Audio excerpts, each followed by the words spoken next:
நீ இந்த பஞ்சப்பூர் பஸ் ஸ்டாண்டை பத்தி பேசின பத்தியா? ஆமாண்ணே. அங்க இருக்கிற மக்கள் ரொம்ப சிரமப்படுறாங்கன்னு சொல்லியிருந்தேன்.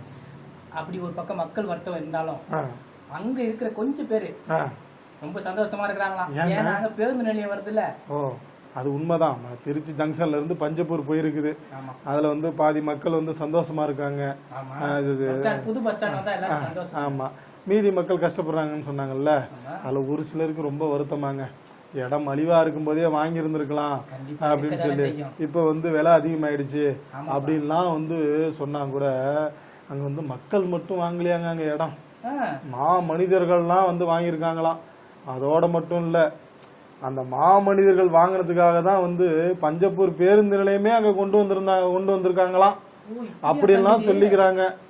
ஓஹோ, அந்த இடத்த வாங்கி போட்டதுனால தான் அங்க பஸ் ஸ்டாண்ட் வந்துக்குதுன்றீங்க. ஆமா, அதனாலதான் வந்து இப்ப விலை அதிகமா இருக்கிறதுனால அங்க உள்ளூர் மக்கள்லாம் மலிவா இருக்கும் போதே வாங்கி இருக்கலாம், இன்னமும் வாங்காம விட்டுருக்குமே, வாங்காம வருத்தப்படுறாங்க. ஆமா, அங்க பேருந்து நிலையம் வந்துச்சுன்றீங்க. ஆமா, அப்படின்லாம் வந்து சொல்றாங்க.